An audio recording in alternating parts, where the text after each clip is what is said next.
மக்களே, பொதுவாக உபத்திரவம்னு நம்ம நினைக்கிறோம், நம்ம வாழ்க்கையே இப்படி உபத்திரவமா துன்பமாக போகுதுன்னு நினச்சி நிறையா ஃபீல் பண்ணுறோம், அப்படி தானேங்க. ஆனால் சில நேரம் பார்த்தீங்கன்னா கடவுள் நம்மளோட வாழ்க்கையில் சில நோக்கங்களை வச்சுருப்பார். அப்போ அந்த நோக்கங்களுக்கு நேராக போகும்போது அப்பயும் சில பிரச்சனைகள் வரும், அப்படி தானேங்க. அப்போ அந்த பிரச்சனைகள் நமக்கு எப்படிங்க இருக்கும்? அது நம்மளை ரொம்ப பாதிச்சிருமா? நிச்சயமாக கிடையாதுங்க.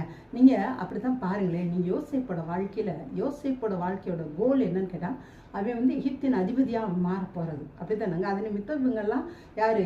இஸ்ரவேலரோட குடும்பம்லாம் அங்கே போக போகுது.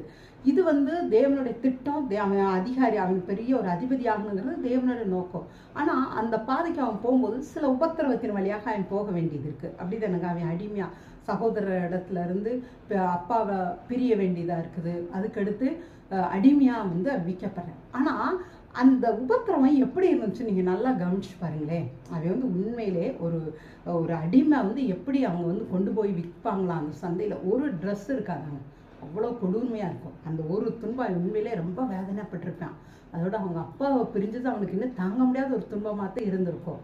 ஆனால் அதே சமயத்தில் அவனுக்கு மற்றதுலேயும் அவன் ரொம்ப கடவுள் அவன் துன்பத்தில் அமிழ்ந்து போகாதபடி அவனை காப்பாற்றுறாரு பாருங்களே. அடிமையாக போகிறான் உண்மைதே. ஆனால் அங்கே அவன் என்ன செய்யறான்? விசாரணைக்காரனா உயர்த்தப்படுறான்.